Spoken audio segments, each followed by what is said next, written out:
إن الحمد لله الذي تتم الصالحات الذي علم القرآن خلق الإنسان وكرم وعلمه من البيان ما لم يعلم فسبحان الذي لا يحصى امتنانه باللسان ولا بالقلم نستغفره ونتوب إليه ونشهد أن لا إله إلا الله وحده لا شريك له ونشهد أن سيدنا وسندنا وطبيبنا وطبيب أرواحنا محمدا عبد الله ورسوله أما بعد فقد قال الله تعالى في كلامه المجيد وفرقانه الحميد أعوذ بالله من الشيطان الرجيم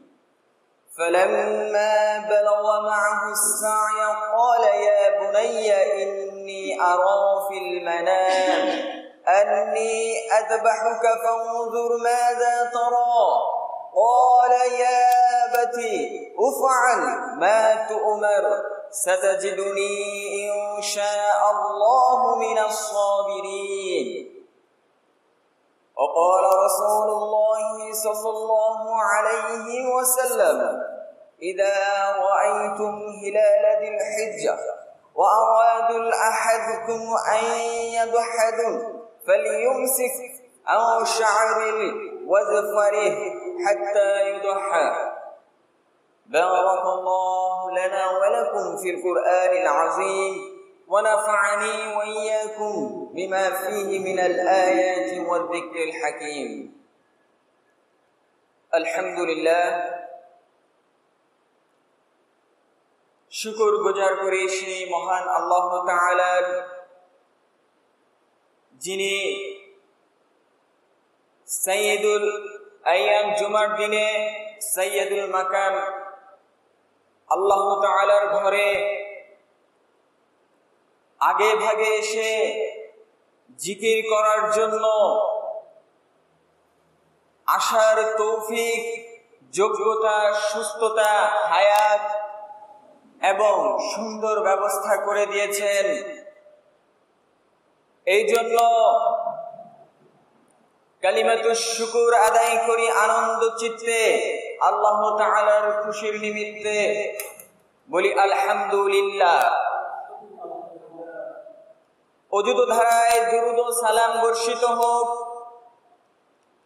আপনার আমার প্রিয় রাসূলুল্লাহ সাল্লাল্লাহু আলাইহি ওয়াসাল্লাম, মানবতার মহান শিক্ষক, সকল নবীদের মধ্যমণি জনাবে মুহাম্মদুর রাসূলুল্লাহ সাল্লাল্লাহু আলাইহি ওয়াসাল্লাম। আল্লাহ তাআলা বলেন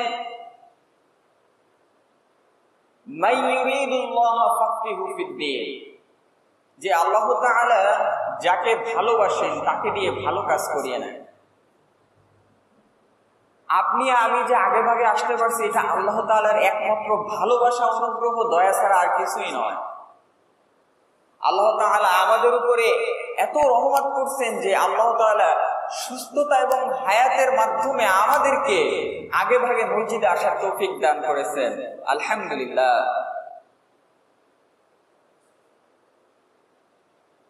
আল্লাহ তাআলা যাকে ভালোবাসেন তাকে সুযোগ করে দেন এই বরকত এবং নিয়ামত পাবার জন্য। সম্মানিত হাজরিন, আল্লাহ তাআলার ফজলে আজকে আমরা যেই মাসে এসে উপস্থিত হয়েছি, আমরা সকলেই জানি যে গুরুত্বপূর্ণ একটি মাস জিলহজ মাস। এছাড়াও কোরআনে পাকে আল্লাহ তাআলা আমাদেরকে জানিয়েছেন যে এইভাবে গুরুত্বপূর্ণ আরো মাস রয়েছে, শাহরুল মালুমাত, হজের মাস। সাধারণত আমাদের দেশের মানুষকে বা সাধারণ আমাদের মানুষকে জিজ্ঞেস করলে আমরা জানি যে হজের মাস বলতে জিলহজ মাস, কিন্তু না, আল্লাহ তাআলা বলেন শাহরুল মালুমাত, হজের মাস মোট 3টি, শাওয়াল, জিলকদ, জিলহজ। এবং এই 3টি মাসই এত গুরুত্বপূর্ণ, এত বরকতময় যে আপনি আল্লাহ তাআলা নির্দেশ দিয়েছেন এই বরকতময় মাসে সূরা বাকারার 217 নম্বর আয়াতে আল্লাহ তাআলা বলছেন যে এই মাসে তোমরা ফাসাদ করো না, অন্যায় করো না, জুলুম করো না কারো উপর। কোনো ব্যক্তি যদি ঝগড়াঝাটি ছাড়া, জুলুম করা ছাড়া, অত্যাচার করা ছাড়া এই হজের মাসে যদি হজ করতে যায় এবং সে যদি একটি মাবরুর হজ করতে পারে, আল্লাহ তাআলা বলছেন যে তার জীবনের গুনাহ খাতা আল্লাহ তাআলা মাফ করে দেয়। সুবহানাল্লাহ, কত সুন্দর নিয়ামতের ব্যবস্থা আল্লাহ তাআলা আমাদের জন্য করে রেখেছেন। নিঃসন্দেহে বলা চলে এই মাসগুলো আমাদের জন্য বরকতপূর্ণ মাস। কারণ আল্লাহ তাআলা সূরা তাওবার ভিতরে 12টা মাসের কথা আগেই উল্লেখ করে রেখেছেন, 1000 বছর আগে।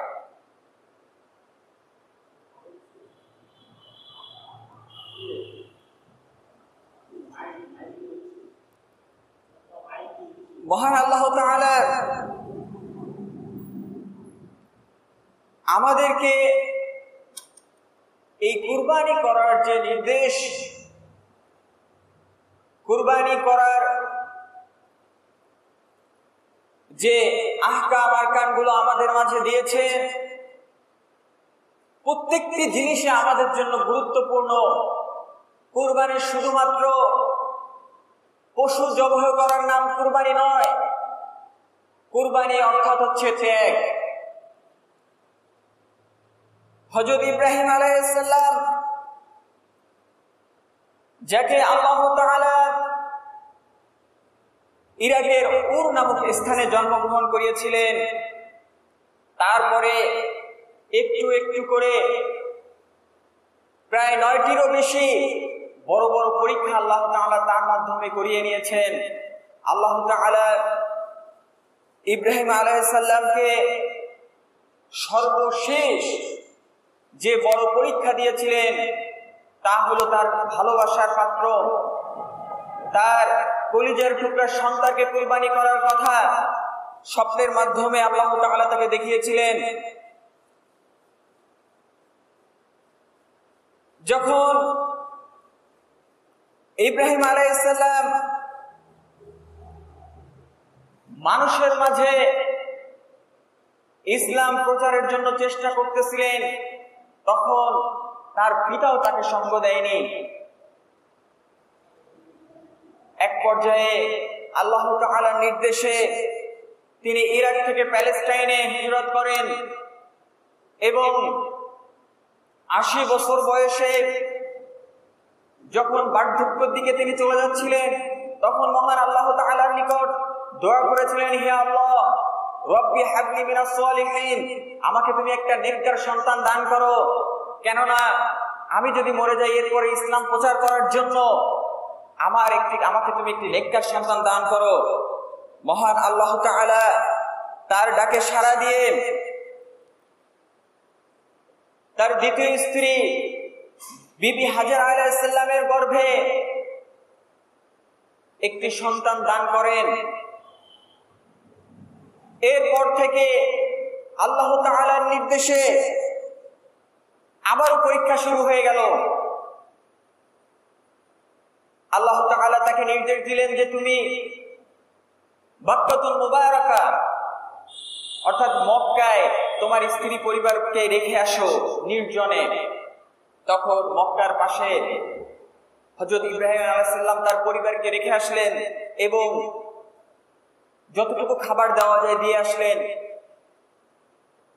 এই কথা বলার উদ্দেশ্য হচ্ছে আমরা সকলেই এই ঘটনা আমাদের সকলেরই জানা, কিন্তু মহান আল্লাহ তাআলা এই ঘটনার মাধ্যমে আমাদেরকে শিক্ষা দিয়েছেন। প্রতিটা নবী রাসূলদের যে ঘটনা আছে এই ঘটনা থেকে রাসূলুল্লাহ সাল্লাল্লাহু আলাইহি ওয়াসাল্লামের মাধ্যমে মহান আল্লাহ তাআলা আমাদেরকে শিক্ষা দিয়েছেন যে তোমরা দেখো কুরবানি কি জিনিস, কুরবানি হচ্ছে ত্যাগ। এই প্রত্যেকটা জিনিস থেকে আমাদের বুঝতে হবে যে কুরবানি হচ্ছে ত্যাগ। হযরত ইব্রাহিম আলাইহিস সালাম আল্লাহর নির্দেশে যখন তাদেরকে রেখে আসেন, এভাবে আস্তে আস্তে করে হযরত হাজেরা আলাইহিস সালামের যখন খাবার পানি সবকিছু শেষ হয়ে যায়, বুকের দুধ যখন শেষ হয়ে যায়, এমন একটা পরিস্থিতি আপনি কল্পনা করতে পারেন এটা কোন ধরনের পরীক্ষা, যেখানে খাবার নেই। হযরত ইসমাইল আলাইহিস সালাম শিশু বাচ্চা, সেও খাবারের যন্ত্রণায়, মায়ের বুকে দুধ নেই, মায়ের জিহ্বায় পানি নেই, এইরকম অবস্থায় কত কষ্ট পাচ্ছেন। তখন হযরত ইব্রাহিম আলাইহিস সালামের স্ত্রী হাজেরা আলাইহিস সালাম তিনি সাফা এবং মারওয়াতে দৌড়াদৌড়ি করতে লাগলেন। আল্লাহ তাআলা বলেন ইন্নাস সাফা ওয়াল মারওয়াতা মিন শাআইরিল্লাহ। যখন সাফা পাহাড়ে থেকে মারওয়ার দিকে তাকালেন, দেখলেন মরীচিকার উপরে পানি জমে আছে। তখন তিনি আবার দৌড়ে মারওয়া পাহাড়ে দৌড়ালেন, আবার মারওয়া থেকে সাফা, এভাবে করতে করতে এক পর্যায়ে তিনি দেখলেন যে হযরত ইসমাইল আলাইহিস সালামের পায়ের কাছেই, যেখানে তিনি পাও দিয়ে দাপাদাপি করতেছিলেন, সেখানেই পানির ব্যবস্থা আল্লাহ তাআলা করে দিয়েছেন। হাজরিন, মহান আল্লাহ তাআলার এই নিদর্শন বলার উদ্দেশ্য একটাই যে আল্লাহ তাআলা যুগে যুগে প্রত্যেকটা নবী রাসূলদেরকে পাঠিয়েছেন এবং প্রত্যেকটা নবী রাসূলদেরকেই বিভিন্ন পরীক্ষার মাধ্যমে তাদেরকে উত্তীর্ণ করেছেন। এইভাবেই প্রত্যেকটা মানুষকে পরীক্ষা দিতে দিতে সামনের দিকে অগ্রসর করতে হবে। আল্লাহ বলেন ওয়ালানাবলুওয়ান্নাকুম, অবশ্যই তোমাদের পরীক্ষা নেওয়া হবে। আপনি আমি কেউ পরীক্ষা ছাড়া সামনের দিকে যেতে পারবো না। শুধু তাই না, কুরবানি কি শুধু আমাদের জন্য ছিল? না, এই কুরবানি হযরত আদম আলাইহিস সালামের সময় ছিল না? হযরত আদম আলাইহিস সালামের দুই সন্তান ছিল, আমরা জানি। তখন কুরবানির সিস্টেম ছিল এরকম যে কুরবানি করে তাতির ময়দানে যখন রেখে আসবে আল্লাহ তাআলার নির্দেশে, তখন যে মুত্তাকি তারটা কবুল হয়ে যাবে। আল্লাহ তাআলা সূরা মায়েদা 27 নম্বর আয়াতে বলছেন ওয়াতলু আলাইকুম নাবা আবনা আদম বিল হক, যে তুমি তাদেরকে বলো যে হযরত আদমের সন্তানরা কি করেছিল, সেই নিদর্শন তুমি তাদেরকে বলো। ইয ক্বাররাবা কুরবানান, তারা দুজনেই কুরবানি করলো। ফাতুকাব্বিলা, কিন্তু গ্রহণ করা হলো মিন আহাদিহিমা, তাদের একজনেরটা। ওয়ালাম ইউতাকাব্বাল মিনাল আখার, এবং অন্য ভাইয়েরটা গ্রহণ করা হলো না। তখন কাবিল বলল যে ক্বালা লা আকতুলান্নাকা, আমি তোমাকে হত্যা করব। তখন কি বলল কাবিল? যে আমি তোমাকে হত্যা করব। তখন হাবিল বলল, এ ভাই, তুমি আমাকে যতই হত্যা করো না কেন, তারপরও তোমার কুরবানি কবুল করা হবে না। কেননা ক্বালা ইন্নামা ইয়াতাকাব্বালুল্লাহু মিনাল মুত্তাকিন, আল্লাহ তাআলা বলছেন যে মূলত ইন্নামা ইয়াতাকাব্বালু,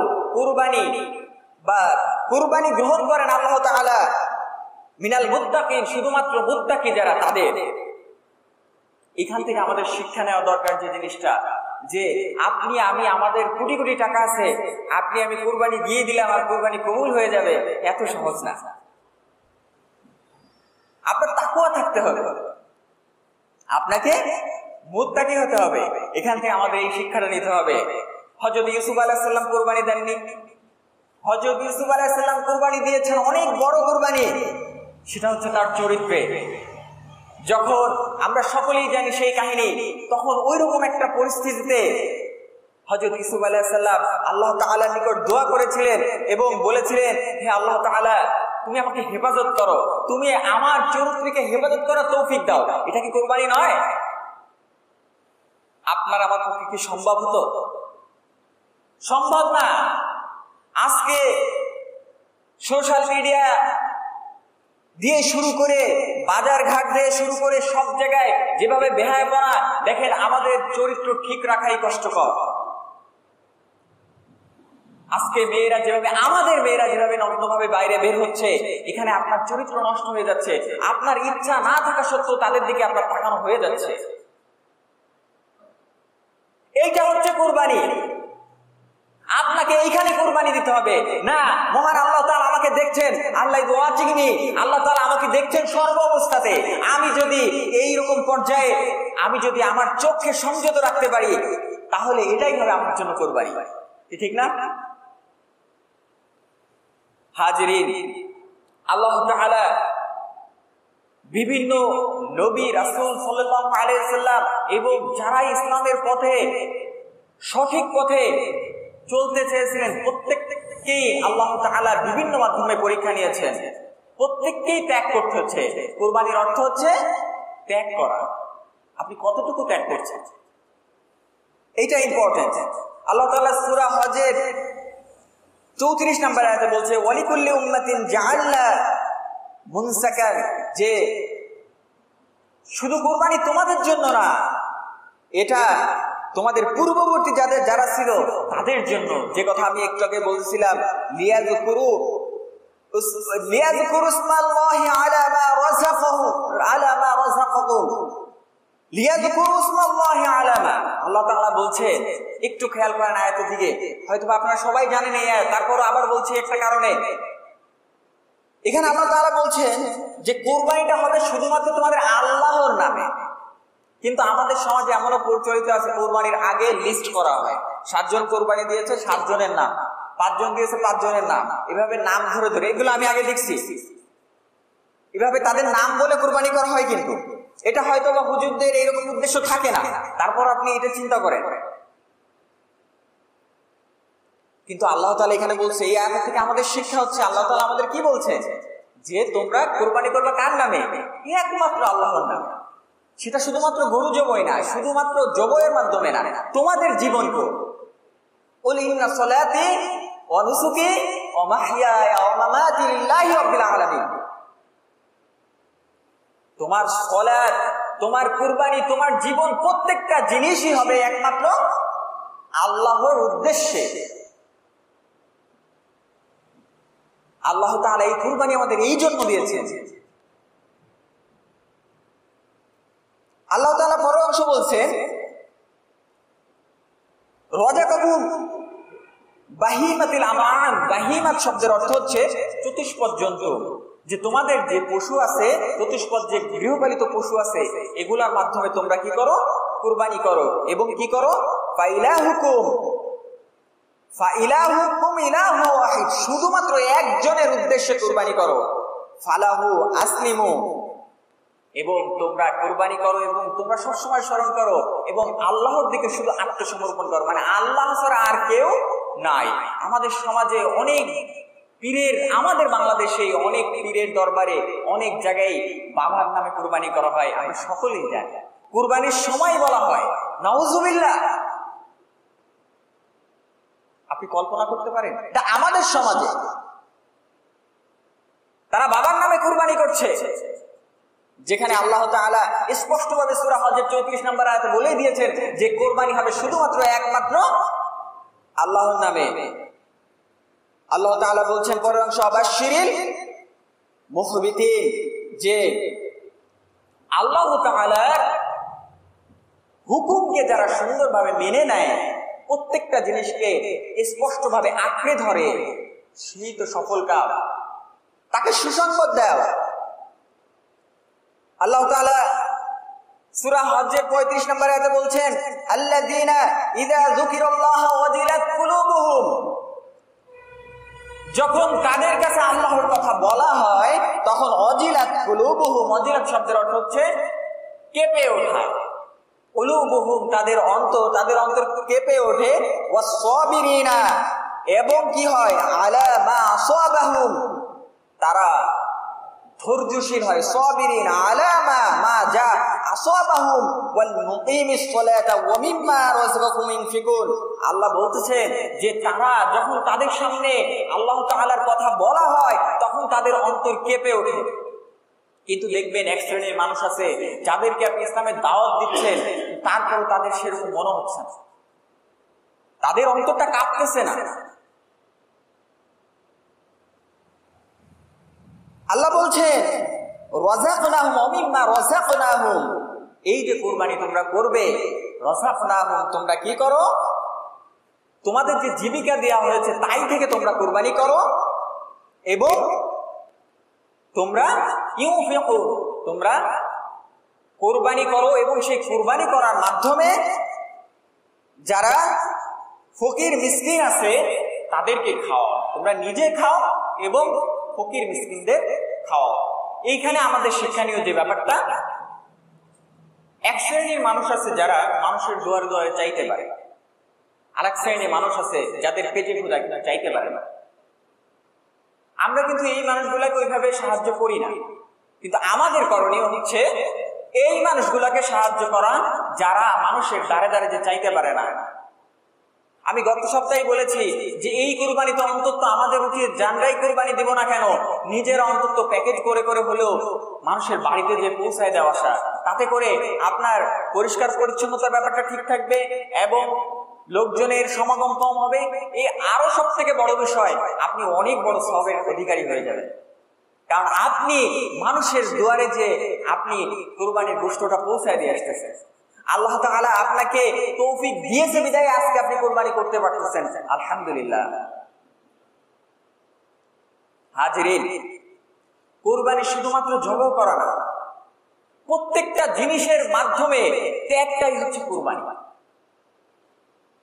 আপনার ত্যাগটা কতটুকু, মহান আল্লাহ তাআলা আপনার ত্যাগগুলো দেখবেন।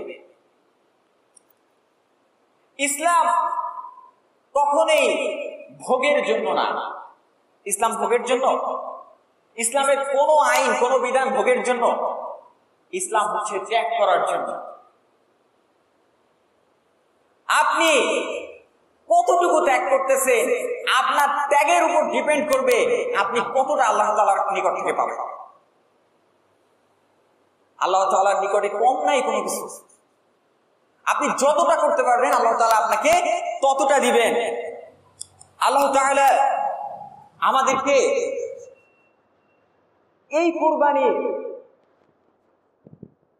হযরত আদম আলাইহিস সালাম, হযরত ইউসুফ আলাইহিস সালাম, হযরত ইব্রাহিম আলাইহিস সালাম সকলে যেভাবে কুরবানি করেছেন,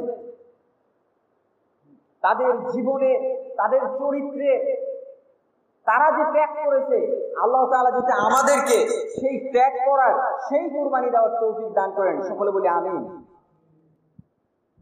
কুরবানির সাথে সাথে আমাদের দেশের একটা বিষয় হয়, একটা অর্থনৈতিক সচ্ছলতা।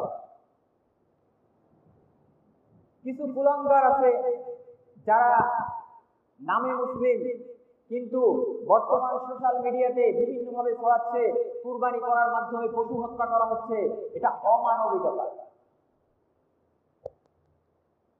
যারা এই কথাগুলো বলতেছে তারা মুসলিমদেরকে মানবিকতা শিখাচ্ছে, যেখানে মানবিকতার শীর্ষ হচ্ছে মুসলমান জাতি। আজকে সমাজে অনেক ধরনের আইন আছে, কিন্তু এই বাংলাদেশে যারা সোশ্যাল মিডিয়ার মাধ্যমে নাস্তিকতা, বেহায়াপনা, অশ্লীলতা এবং যারা যুব সমাজকে ধ্বংস করার জন্য বিভিন্নভাবে কাজ করছে, এদের বিরুদ্ধে ব্যবস্থা করার মতন কোন আইন এখনো পর্যন্ত দেখিনি। আপনি ইসলামের পক্ষে কথা বলতেছেন, আপনার হাতে এসে দেরি পড়াই নিয়ে চলে যাবে আপনার, কারণ আপনি কোরআনের কথা বলতেছেন এই জন্য। আর কিছু মানুষ আছে যারা কোরআনকে অপমাননা করছে, রাসূলুল্লাহ সাল্লাল্লাহু আলাইহি ওয়াসাল্লামকে অসম্মান করতেছে, যারা সমকামিতা প্রচার করতেছে, যারা অশ্লীলতা, বেহায়াপনার কথা বলতেছে, কিন্তু এদের বিরুদ্ধে এখনো পর্যন্ত তেমন কোনো বিচারের ব্যবস্থা আমাদের বাংলাদেশে হয় না।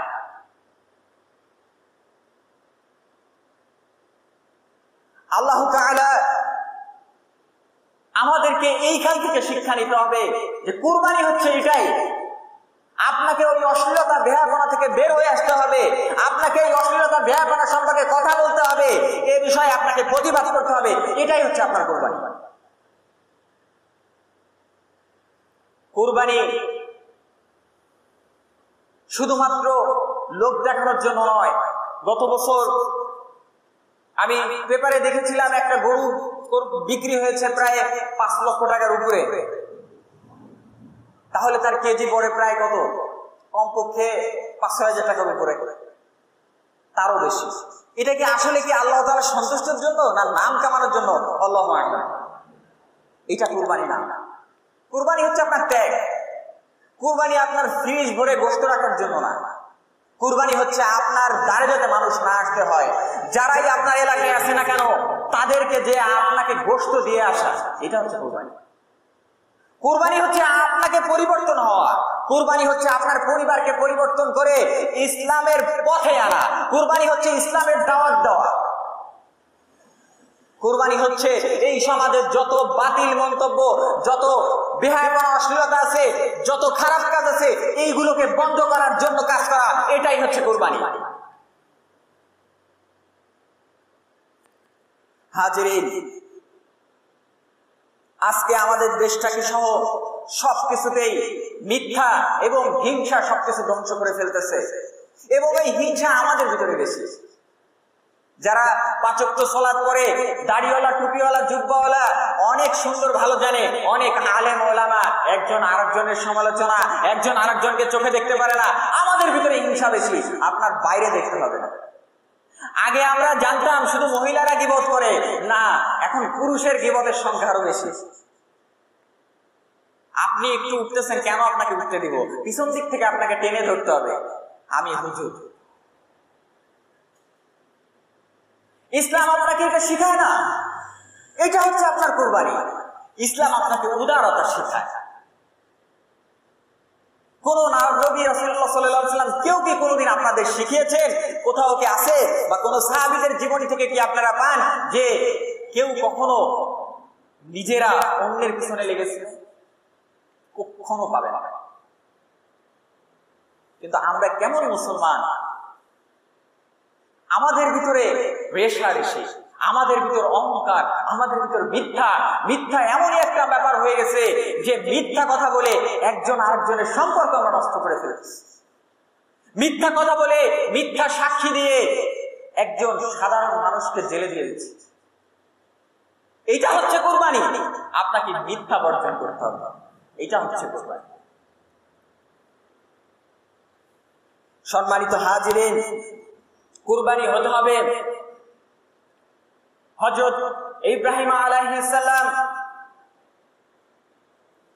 যিনি, আমরা শুধু ঘটনাগুলো শুনেই গিয়েছি, ঘটনা শোনার জন্য নয়, ঘটনা থেকে কান্নার জন্য নয়, ঘটনা থেকে আমাদের শিক্ষা নিতে হবে। হযরত ইব্রাহিম আলাইহিস সালাম মহান আল্লাহ তাআলার নিকট দোয়া করেছিলেন, রব্বি হাবলি মিনাস সলিহিন, আল্লাহ আমাকে একটা নেককার সন্তান দান করুন, যাতে তাকে নিয়ে আমি ইসলামকে প্রচার করতে পারি। আপনি আমি যারা পিতা আছি, আমাদেরকে চিন্তা করতে হবে, এইখান থেকে আমাদের শিক্ষা নিতে হবে।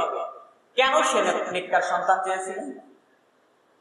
কারণ একজন নেককার সন্তানের মাধ্যমে আপনার ইসলাম প্রচার করা সম্ভব।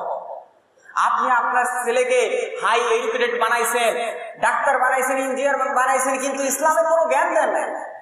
আফসোস লাগে আমাদের সমাজে এখন আমরা অনেক বিষয়ে জ্ঞান রাখি, কিন্তু ইসলাম সম্পর্কে আমাদের জ্ঞান এত নগণ্য, যা লজ্জার বিষয়। আমাদের আর ভারতের হিন্দুদের ভিতর কোনো পার্থক্য নাই। শুধু পার্থক্য একটাই, আমাদের খতনা করা। আর কোনো পার্থক্য আপনি পাবেন না খোঁজ করে। ওরাও সালাত করে না, সিয়াম করে না, কিয়াম করে না, মানুষের ঠকায়, মিথ্যা বলে, সবকিছু করে, উল্টাপাল্টা কাজ করে, অশ্লীলতা করে, বেহায়াপনা করে, সবই করতেছে। আমরাও একই কাজগুলো করি, শুধু নামে আমরা মুসলমান।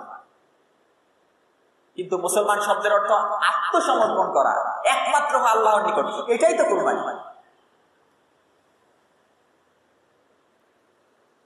হযরত ইব্রাহিম আলাইহিস সালাম যখন দোয়া করার পরে আল্লাহ তাআলা বললেন, ফাবাশশারনাহু বিগুলাবিন হালিম, আল্লাহ তাআলা কি করলেন যে তাকে একটি পুত্র সন্তানের সুসংবাদ দিল। কত বছর বয়সে বৃদ্ধ অবস্থায় আপনারা সবাই জানেন, এটা আল্লাহ তাআলার পরীক্ষা না? আপনার আমার 5 বছর 10 বছর একটা বাচ্চা হয় না, আমরা পাগল হয়ে যায়, বাবার দরবারে ছোটাছুটি করি, আর যেখানে এত বৃদ্ধ বয়সে আল্লাহ তাআলা তাকে দিয়েছেন, এটা কি আমাদের জন্য শিক্ষা নয়? আল্লাহ তাআলা আমাদেরকে এখান থেকে শিক্ষা দিতে চাচ্ছে যে এত বৃদ্ধ বয়সে হযরত ইব্রাহিম আলাইহিস সালামকে আল্লাহ তাআলা সন্তান দান করেছিলেন তার দোয়ার কারণে। এবং সন্তানও কিরকম দেখেন, যখন ইব্রাহিম আলাইহিস সালাম বললেন, যখন হযরত হাজেরা আলাইহিস সালাম ও ইসমাইল আলাইহিস সালামকে নিয়ে আসলেন ইব্রাহিম আলাইহিস সালাম তার কাছে, এভাবে দেখতে দেখতে যখন দিন গড়াতে লাগলো, আল্লাহ তাআলা বললেন ফালাম্মা বালাগা মাআহু সায়া ক্বালা ইয়া বুনাইয়া, যে যখন একটা চলাফেরা করার মতন একটা বয়স হলো, তখন ইন্নী আরা ফিল মানাম, মানাম শব্দের অর্থ হচ্ছে স্বপ্ন। আল্লাহ তাআলা হযরত ইব্রাহিম আলাইহিস সালামকে স্বপ্ন দেখালেন তোমার পছন্দের জিনিস তুমি কুরবানি করো। আপনি চিন্তা করেন এত বৃদ্ধ বয়সে একটা সন্তান, এটা কেমন হতে পারে? এটা তো কলিজার টুকরার থেকেও বেশি, এটা কলিজার টুকরার থেকেও বেশি। কিন্তু হযরত ইব্রাহিম আলাইহিস সালাম একটু দ্বিধাবোধ করলেন না। তিনি যখন স্বপ্ন দেখলেন তখন তিনি কি করলেন, আন্নী আযবাহুকা ফাউযুর মাযা তারা। এখানে দেখেন শিক্ষণীয় আরেকটা ব্যাপার, হযরত ইব্রাহিম আলাইহিস সালাম একজন নবী, হযরত ইসমাঈল আলাইহিস সালামও একজন নবী। হযরত ইব্রাহিম আলাইহিস সালাম হযরত ইসমাঈল আলাইহিস সালামকে জিজ্ঞেস করছেন যে বাবা আমি তো স্বপ্ন দেখেছি, তোমার মত কি? কি বলছে? তারও তোমার মত কি? তোমার মত কি এই বিষয়ে? এখানে আমাদের কি শিক্ষণীয় ব্যাপার আছে? এখানে আমাদের শিক্ষণীয় ব্যাপার হচ্ছে যে যেখানে আল্লাহ তাআলা নির্দেশ হয়েই গেছে, ইসমাঈল আলাইহিস সালাম কিন্তু নিষেধ করবে না, এটাও কিন্তু স্বাভাবিক। তারপরও কেন মত নিচ্ছেন? কারণ বাবা চাচ্ছেন যে আমি যে রব্বি হাবলি মিনাস সলিহিন নেককার সন্তান চেয়েছি, আসলেই কি আমার এটা নেককার সন্তান? কারণ আমার তো বাচ্চা বয়সের ছেলে, ছোট মানুষ। এখান থেকে আমাদের শিক্ষা হচ্ছে, আমাদের পিতারা অনেক সময় দেখা যায় অনেক বিষয় আছে, ছেলেরা বড় হয়ে গেলে তাদের কাছ থেকে একটা পরামর্শ করে একটা কাজ করা না করে নিজের মত মতন করে ফেলে। কিন্তু উচিত হচ্ছে যদি বড় ছেলে থাকে বা যারা বড় থাকে সবাইকে এক জায়গায় বসে ফ্যামিলির সকলকে নিয়ে একটা পরামর্শ নেওয়া। এখান থেকে আমাদের শিক্ষা হচ্ছে, আমাদের যে একটা সোসাইটি আছে, সেই সোসাইটির একটা হেড আছে, তাদের উচিত গ্রামের আরো যারা 5 জন লোক আছে মুরব্বী, তাদের নিয়ে একটা কাজ করা। এখান থেকে শিক্ষা হচ্ছে, একটা প্রতিষ্ঠানের একটা কমিটি থাকে, সেই কমিটির লোকজন সকলকে নিয়ে একটা সুন্দর সিদ্ধান্ত করা। এটা হচ্ছে আমাদের শিক্ষা। প্রত্যেকটা আয়াত থেকে হাজিরিন আমাদেরকে শিক্ষা নিতে হবে। গদবান্দা শুধু আয়াতের অর্থ জেনে গেলে আমাদের কিচ্ছু হবে না, কোনো ফায়দা নেই এতে। যাই হোক, পরবর্তীতে হযরত ইসমাঈল আলাইহিস সালাম বলছেন, ক্বালা ইয়া আবাতি উফআল মা তুমার, আপনাকে যেটা আদেশ করা হয়েছে আপনি সেটাই করেন। কি সন্তান! আল্লাহু আকবার! কেন ইমাজিন, আপনি চিন্তা করতে পারেন, আমাকে আমার পিতা কোরবানি দিয়ে দিচ্ছে আর আমি বলছি করেন, আমার পিতা আমাকে করতে আসতেছে। এটা আপনি এটা কত বড় থাকে এটা বোঝানো যাবে না, এটা বোঝানো যাবে না সিরিয়াসলি।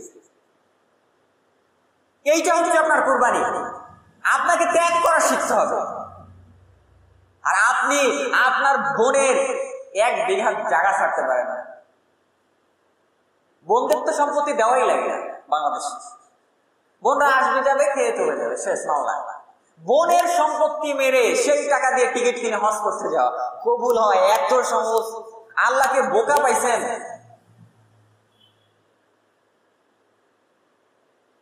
মানুষের সম্পত্তি মানুষকে ঠকায়ে আপনি হজ করতে চলে গেলেন, এদিকে আপনার বোন কান্দে। এত সহজ! এইটার নাম কোরবানি। আপনি 1 বিঘা জায়গা ছেড়ে দেন না, বোন যতটুকু পাবে আপনি দিয়ে দেন না, এইটা হচ্ছে কোরবানি। তারপরে যখন ফালাম্মা আসলামা ওয়া তাল্লাহু লিল জাবিন, যখন দুজনের সম্মতিতে হযরত ইসমাঈল আলাইহিস সালামকে উপর করা হলো, ওয়া নাদাইনাহু আইয়া ইব্রাহিম, তখন মহান আল্লাহ তাআলা হযরত ইব্রাহিম আলাইহিস সালামকে ডাক দিলেন এবং বললেন, কদ সাদ্দাক্তার রুইয়া, রুইয়া কদ সাদ্দাক্তার রুইয়া, তুমি সত্যি সত্যি স্বপ্নকে পূরণ করে ফেলেছো। সুবহানাল্লাহ। ইন্না কাযালিকা নাজজিল মুহসিনিন, অবশ্যই অবশ্যই তোমাকে পুরস্কৃত করা হবে। ইন্না হাযা লাহুয়াল বালাউল মুবিন, যে মহান আল্লাহ তাআলা আপনাকে আমাকে প্রত্যেকটা বিষয় দিয়ে কুরবানি বা ত্যাগ করার জন্য প্রত্যেকটা বিষয় দিয়ে আপনাকে আমাকে পরীক্ষা নেবেন। হাজিরিন, আপনাকে আমাকে শুধু তাই না, মসজিদ থেকে শুরু করে রাষ্ট্র পর্যন্ত প্রত্যেকটা বিষয় ইসলামের পক্ষে চলতে হবে, ইসলামী কাজ করতে হবে। আমাদের রাষ্ট্রের ব্যবস্থা যদি হযরত ইব্রাহিম আলাইহিস সালামের মতন ভূমিকা রাখতেন, আর আমরা যারা প্রজারা আছি, আমরা যদি সাধারণ মানুষরা যদি হযরত ইসমাঈল আলাইহিস সালামের মতন হতাম, তাহলে আজকে আমাদের সমাজে এই অবস্থা হতো না। এখান থেকে আমাদের শিক্ষণীয় ব্যাপার হচ্ছে, হযরত ইব্রাহিম আলাইহিস সালাম আল্লাহ তাআলা যেই বিধান দিয়েছে একটু কি নড়চড় হচ্ছে? এক বিন্দু নড়চড় হয়েছে? বলে আগ্রহমেন্ট জানাইতে পারতেন না যে হে আল্লাহ, আমার খুব শখের সন্তান, আমার খুব আদরের সন্তান, তুমি সন্তান বাদ দিয়ে অন্য কোনো কিছু চিন্তা করো? কিন্তু আগ্রহমেন্ট জানাইছিলেন না। সে কি করেছিলেন? ত্যাগ। কুরবানিটা আসলে কি? ত্যাগ। আমাদের রাষ্ট্র থেকে শুরু করে প্রত্যেকটা জায়গায় যদি হযরত ইব্রাহিম আলাইহিস সালামের মতন এই ভূমিকা পালন করতেন, আর আমাদের সাধারণ মানুষ যদি আমরা হযরত ইসমাঈল আলাইহিস সালামের মতন ভূমিকা পালন করতে পারতাম, আজকে আমাদের সমাজে এই ব্যবস্থা থাকতো না। এই জন্য হাজিরিন, শুধুমাত্র ইসলামী কায়েম, ইসলামী আন্দোলন প্রতিষ্ঠা করলেই সম্ভব, আদারওয়াইজ সম্ভব না। আল্লাহ বলেছেন আকিমুদ্দিন, আকিমুসসালাহ, আকিমুসসালাহ, আকিমুদ্দিন। সালাত যেমন ফরজ, দিন প্রতিষ্ঠা করাও তেমনি মুসলমানের জন্য ফরজ। কিন্তু আমরা ইসলামের জন্য মাইর খাওয়ার জন্য একদমই প্রস্তুত না। মিষ্টি খাইলে কোনো সমস্যা নেই, ডায়াবেটিস থাকলেও একটা মিষ্টি খাবো, কোনো সমস্যা নাই, এটা সুন্নাত রাসূলের। কিন্তু রাসূলের এই কথাগুলো মানুষের কাছে প্রচার করা, ইসলামের জন্য কাজ করা, দাওয়াত করা, এগুলা করতে গেলে হচ্ছে কষ্ট। হাজিরিন, আপনি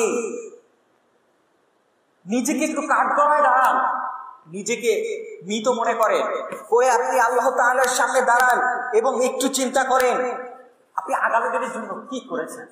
প্রত্যেকটা মানুষকে চিন্তা করতে হবে আমি আগামী দিনের জন্য কি করে রেখেছি, আগামী দিনের জন্য আমি কি করে রেখেছি। আমরা দুনিয়াবি চিন্তা করি, ওয়াল তানজুর নাফসুম মা কদ্দামাত লিগাদা। ওয়াল তানজুর, আল্লাহ কেন তানজুর শব্দটা ব্যবহার করলেন? গদা শব্দের অর্থ হচ্ছে, অনেক মুফাসসির ইকরামরা বলেছেন, ছোট ছোট সময়, সেকেন্ড, যে কিয়ামতের একটা দিন হবে 50,000 বছরের থেকে অধিক, যেটা দুনিয়াবি সময়ের, তাহলে সেই তুলনায় দেখা যায় আপনার যদি 100 বছর বয়স হয়, এই 100 বছর হবে দুনিয়াবি সময় 2.5 সেকেন্ড। আপনি 2.5 সেকেন্ডের জন্য এত কিছু করছেন, কিন্তু যেখানে আপনাকে অনন্তকাল থাকতে হবে সেখানের জন্য আপনি কি করলেন? আপনি একটু চিন্তা করে দেখেন আপনার জায়গা থেকে আপনি আগামী দিনের জন্য কি করতে পারছেন। ইমাম ইবনে কাইয়্যিম রাহমাতুল্লাহ আলাইহি একদিন বাজারে গেলেন, বাজারে যাওয়ার পরে সদাই কেনার পরে 100 টাকার নোট দিলেন, দোকানি 100 টাকার নোট আবার ফেরত দিয়ে দিলেন। তিনি বললেন, আমি খুব শর্টকাটে বোঝার জন্য বলছি, তিনি বললেন যে তুমি আমার টাকাটা ফেরত দিয়ে দিলে কেন বাবা? তখন তিনি বলছে যে হুজুর, আপনার টাকাটার ভিতরে একটা দাগ থাকার কথা, এটা নাই, তার মানে টাকাটা জাল। তখন তিনি ঘুরে পড়ে গেলেন, লোকজন দৌড়ে আসলো যে তুমি একজন ইমাম কিভাবে মারধর করছো, না তুমি কি বলছো একজন ইমাম ঘুরে পড়ে গেল। তখন দোকানি সহ সবাই মিলে ইমাম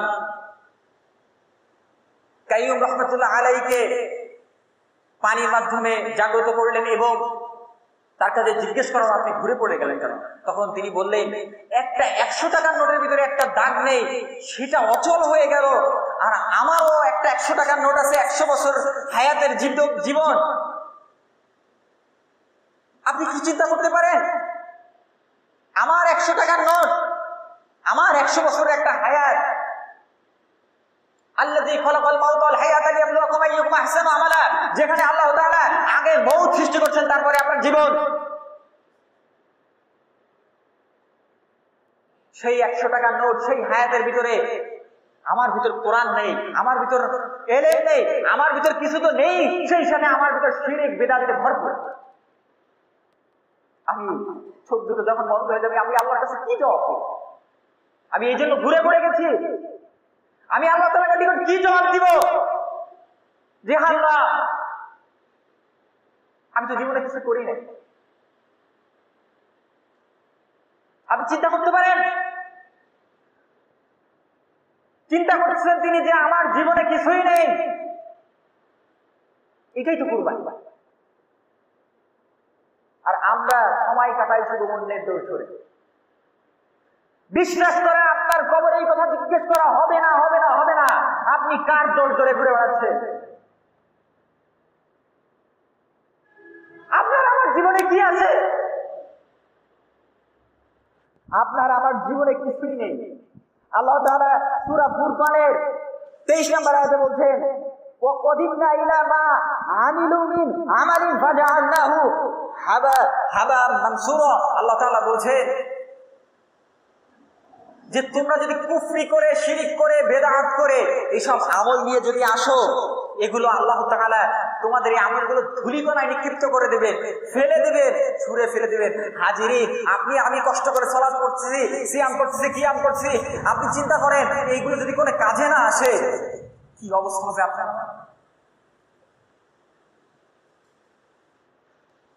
আল্লাহ তাআলা আপনাকে সূরা নিসার ভিতর বলছেন, আফালা ইয়াতাদাব্বারুনাল কুরআন, আপনারা কোরআনকে গবেষণা করেন, কোরআনকে তেলাওয়াত করেন। ইকরা বিসমি রাব্বিকাল্লাযী খালাক, আপনি আল্লাহর নামে পড়া শুরু করেন, আল্লাহ তাআলা ওই পড়ার ভিতরে আপনার বরকত দিয়ে দিবে এবং সেই পড়ার মাধ্যমে আপনি শিখতে পারবেন। কিন্তু এখনো পর্যন্ত আপনি যদি পড়া থেকে বিমুখ হয়ে থাকেন, বিশ্বাস করেন in the day of judgment আপনার এমন একটা অবস্থা হয়ে যাবে, সেই দিন আর ফিরে আসার সুযোগ থাকবে না। হাজির, আপনাকে আমাকে চিন্তা করতে হবে আমরা কি নিয়ে আল্লাহর দরবারে যাব। ওয়াল তানজুর নাফসুম, ওয়াল তানজুর, আল্লাহ তো এই জন্য ওয়াল তানজুর দিয়েছেন। ওয়াল তানজুর নাফসুম, ওয়াল তানজুর, যে তানজুর শব্দটার অর্থ আল্লাহ লাস্টে বলছেন যে ওয়াত্তাকুল্লাহ, তোমরা আল্লাহকে ভয় করো। কেন আল্লাহকে ভয় করো? আপনার যদি তাকওয়া না থাকে, আপনি যদি আল্লাহকে, আপনাকে আমি একটা বোঝার জন্য একটা কথা বলি, আপনি ধরেন বাগেরহাটের যে ডিসি আছে তার সম্পর্কে জানেন, কিন্তু আমি জানি না। আপনি আমি যদি এক জায়গায় দাঁড়ানো থাকি, ডিসি সাহেব যখন এসে এখানে দাঁড়াবে, তখন অটোমেটিক আপনার ভিতর থেকে একটা সম্মান চলে আসবে, আসবে না? আসবে কিনা বলেন? কারণ আপনি তার ক্ষমতা সম্পর্কে জানেন। আমি জানি না বিধায় আমার কিন্তু সম্মান আসবে না। ধরে একটা মাঠে অনেক সাধারণ জনতা থাকে, সেই সাথে অনেক পুলিশ ফোর্স থাকে, অন্য অন্য বাহিনীর লোক থাকে। পুলিশ ফোর্সরা কিন্তু তাদের দেখে সেলুট করে, কারণ তারা জানে এর ক্ষমতা কতটুকু। কিন্তু সাধারণ মানুষটি জানে না। আজকে আমাদের সমস্যা, আল্লাহ তাআলার ক্ষমতা সম্পর্কে আমরা অনেকে সুন্দরভাবে জানি না। আমরা মনে করি যে আল্লাহ তাআলার মনে হয় আগের মতো ক্ষমতা নাই। তার প্রমাণ আল্লাহ তাআলা দিয়ে দিয়েছেন কোভিড-19 দিয়ে। এখনো মানুষ পরিবর্তন হয় না। বিশ্বাস করেন এখনো মানুষ পরিবর্তন হয় না। আর কবে পরিবর্তন হবে? হাজিরিন, এটা হচ্ছে কুরবানি। আপনাকে আমাকে ত্যাগ করতে হবে, ওয়াত্তাকুল্লাহ, আল্লাহ তাআলাকে ভয় করতে হবে। আল্লাহ তাআলা কে যদি আপনি ভয় না করেন, আপনার সবকিছু বাতিল হয়ে যাবে, আপনার জিন্দেগির আমল বাতিল হয়ে যাবে। আপনি যদি শিরিক বিদআতে আমল করতে থাকেন, এগুলা করে নিয়ে যদি আপনি আল্লাহর দরবারে যান, সেগুলো কবুল হবে না। আল্লাহ তাআলা সূরা আনআমের 31 নম্বর আয়াতে বলছেন, কদ খাসিরাল্লাযীনা কাযাবু বিলিকাই, যে নিশ্চয়ই খাসিরাল্লাযীনা, নিশ্চয়ই তারা ক্ষতিগ্রস্ত, কাযাবু বিলিকাই, এবং যারা অস্বীকার করে, যারা আমার নিদর্শন সমূহকে, আমার আয়াত সমূহকে অস্বীকার করে, বিলিকাইল্লাহ, এবং আল্লাহ যে আছেন, আল্লাহর সাক্ষাৎকে অস্বীকার করে, এরা তো ক্ষতিগ্রস্ত। হাত্তা, যখন, এমনকি ইদা, যখন জাতুহুমুস সাআতু, সাআত শব্দের অর্থ হচ্ছে এখানে কিয়ামত, যে যখন তাদের সামনে কিয়ামত আসবে, বাগতাতাও ক্বালু ইয়া হাসরনা, হায় হায়, তারা তখন আক্ষেপ করবে। তারা তখন আক্ষেপ করবে যে কি করলাম আমরা, কি করলাম, দুনিয়াতে কিছুই করতে পারি নাই, আমাদের সবকিছু কুফরি হয়ে গেছে। হাজিরে আমাদের এত ছোট্ট একটা জীবনে যার কোনো গ্যারান্টি নাই, আপনি দুনিয়ার জন্য কত দৌড়াচ্ছেন। আল্লাহ তাআলা আপনাকে একটা সুযোগ করে দিয়েছে, এই দৌড়াচ্ছেন দুনিয়াবি কাজে কাজে কাজে করে করে, আর যেখানে আল্লাহ তাআলা আপনাকে সৃষ্টি করেছেন সেই আল্লাহ তাআলার জন্য আপনি একটু সময় বের করতে পারতেছেন, একটু সময় নেই আপনার। আপনি দুনিয়াতে এমন একটা সংগঠন প্রতিষ্ঠিত করে গেছেন, আপনার মরার পরে ধরেন বোঝার স্বার্থে বলতেছি, আপনার 50 বছর বয়সে আপনি ধরেন 5 মণ আমল করছেন, বোঝার স্বার্থে বলতেছি কথাটা, 5 মণ আমল করছেন, কিন্তু আপনি in the day of judgment যে দেখলেন ওই 5 মণ 60 মণ হয়ে গেছে, তাহলে কি আল্লাহ তাআলা কি অবিচারক? বলেন, আল্লাহ তাআলা তো বলেই দিয়েছেন আলাইসাল্লাহু বিআহকামিল হাকিমিন, যে আল্লাহ তাআলা বিচারকেরও মহাবিচারক। তাহলে আপনার এত গুনাহ কিভাবে হলো? প্রশ্ন আসে। আপনার এই গুনাহগুলো হচ্ছে সেখান থেকে হয়ে গেছে, আপনি দুনিয়াতে এমন লোকের সাথে ছিলেন, আপনি এমন একটা সংগঠন পরিচালনা করছেন, আপনি ভোট দিয়ে এমন একটা জাতিকে উঠায় দিচ্ছেন, তারা বিজয়ী হয়ে এমন আকাশ কুকাশ এত খারাপ কাজ করছে, যেই খারাপ কাজের প্রত্যেকটা অংশীদার আপনাকে হতেই হবে কবরে বসে, ফ্লেক্সিলোড হয়ে হলেও আপনার কবরে চলে যাবে। আপনারা এখন বুঝবেন না, আমাদের এখন বোঝার মতন অবস্থা নাই। আপনি যে খারাপ লোকটার সাথে সঙ্গ দিচ্ছে, আপনি যে প্রতিষ্ঠা করেছেন একটা প্রতিষ্ঠান, আপনি যে একটা সংগঠন প্রতিষ্ঠা করেছেন, সেই সংগঠনে অশ্লীলতা বিহার করা খারাপ কাজ ছাড়া কোনো কিছুই হয় না। আপনি একটা সংগঠন প্রতিষ্ঠা করেছেন যেখানে মানুষের হককে নষ্ট করা হয়, আপনি একটা সংগঠন প্রতিষ্ঠা করেছেন যেখান থেকে মানুষকে অত্যাচার করা হয়। আপনি যতই সালাত সিয়াম কিয়াম করেন নাই কেন, আপনি যখন মৃত্যুবরণ করবেন, করার পরে আপনার কবরে আপনার জন্য এগুলা চলে যাবে। এই যে গুনাহগুলো যেগুলো দুনিয়ায় বসে যা করা হবে, এগুলো চলে যাবে। হাজিরিন, আল্লাহ তাআলা বলছেন ফিহা ওয়াহুম ইয়াহমিলু, তারা বহন করবে, আওজারহুম, যে বোঝা সমান, আওজারহুম হচ্ছে বহু বচন, তারা বোঝা সমূহ বহন করবে। এখান থেকে আপনি আয়াত থেকে শব্দ দিয়ে খেয়াল করেন যে আল্লাহ তাআলা বলছেন যে আপনি যখন, আপনার তো একটা বোঝা আছেই, আপনার একটা নিজস্ব বোঝা আছে না, এই বোঝাটাও নিচ্ছেন, সেই সাথে তারা আওজার আরো বোঝা সমূহ বহন করবে, আলা উপরে, জুহুরিহিম তাদের পিঠগুলোতে। কোনগুলো? আল্লাহ বলেছেন আলা সাআ, সাআ শব্দ অর্থ নিকৃষ্ট যে কাজগুলো তারা করছে, মা ইয়াজিরুন আলা সাইরু, তারা অনেককে সাহায্য করছে, অনেক খারাপ লোকের সাথে সঙ্গ দিচ্ছে, এই খারাপ লোকের মাধ্যমে তারা তাদের গুনাহগুলো কিয়ামতের দিন তারা বহন করে বেরাবে। হাজিরিন, আজকে কুরবানি হচ্ছে ত্যাগ, শুধুমাত্র জবাই করার নাম কুরবানি নয়। আপনাকে আমাকে নিজেদেরকে চিন্তা করতে হবে, আমি আমার জীবনে কতটুকু ত্যাগ করতে পারলাম। আমি যদি আমার জীবনের ত্যাগকে, আমি যদি একটা ব্যবসা করে থাকি, ব্যবসায় হালাল পথে ইনকাম করে ভেজাল না দিয়ে, আমি যদি একটা খামারি হয়ে থাকি, পশুকে ইনজেকশন ট্যাবলেট না খাওয়ায়ে এই কুরবানির সময় আমি যদি হালাল পথে ইনকাম করি, এটাই তো আমার ত্যাগ, আর এটাই কুরবানি। হাজিরিন, আজকে আমার আলোচ্য বিষয় ছিল কুরবানি যে ত্যাগের বিষয়, কুরবানি যে নট অনলি জবাই করা না, এই বিষয়গুলো আপনাদের লক্ষ্য রাখতে হবে। সেই সাথে এবারের কুরবানিতে আপনারা অবশ্যই চেষ্টা করবেন সরকারের নির্দেশিত যেভাবে ক্লিনিক পরিষ্কার পরিচ্ছন্নতার যে ব্যাপারগুলো তারা বলে দিচ্ছেন সেইগুলো খেয়াল রাখবেন, এবং সেই সাথে যদি সম্ভব হয় গোশতগুলো আপনারা পলিথিন করে করে মানুষের বাসায় যদি পৌঁছায় দিয়ে আসতে পারেন, সেটা সব থেকে বেশি ভালো হয়। ইনশাআল্লাহ আল্লাহ তাআলা আমাদেরকে এই কুরবানি, এই ত্যাগ আমাদের জীবনে এবং প্রত্যেকটা জিনিস, আল্লাহ তাআলা যেরকম আমাদের সলাতের কথা বলেছে, বলি ইন্না সলাতি ওয়া নুসুকি ওয়া মাহইয়ায়া ওয়া মামাতি, আমরা যদি এই চারটা বিষয়ে যদি খেয়াল রাখতে পারি, বিশ্বাস করেন হাজিরিন, একটা মানুষকে পরিবর্তন হওয়ার জন্য বেশি কিছু দরকার না। একটা মানুষকে পরিবর্তন হওয়ার জন্য তার শুধু নিজস্ব ভাবনাটাই যথেষ্ট। আপনার নিজস্ব ভাবনাটাই যথেষ্ট। আপনি আপনার নিজস্ব ভাবনা থেকে পরিবর্তন হন, ইনশাআল্লাহ in the day of judgment আপনার জন্য সুন্দর ব্যবস্থা হয়ে যাবে। আল্লাহ তাআলা আমাদের সকলকে তৌফিক দান করুন, আমিন। সুবহানাকা আল্লাহুম্মা ওয়া বিহামদিক, আশহাদু আল্লা ইলাহা ইল্লা আনতা, আস্তাগফিরুকা ওয়া আতুবু ইলাইক।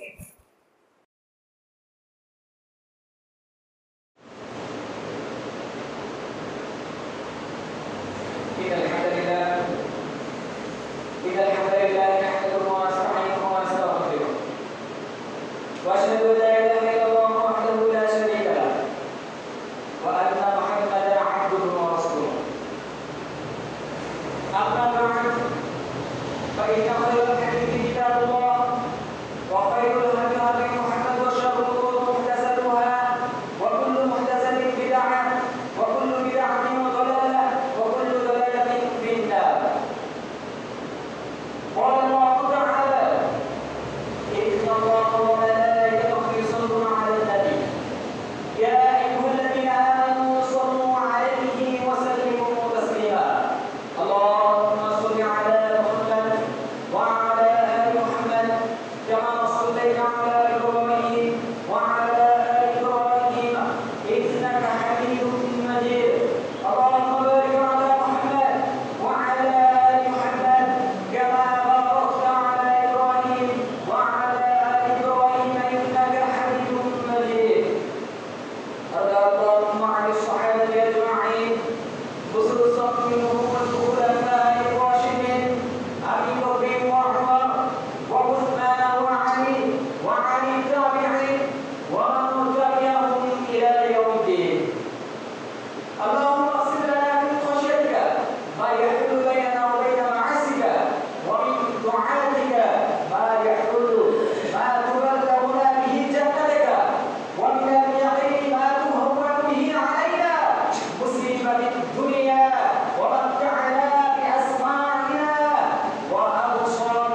إياك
As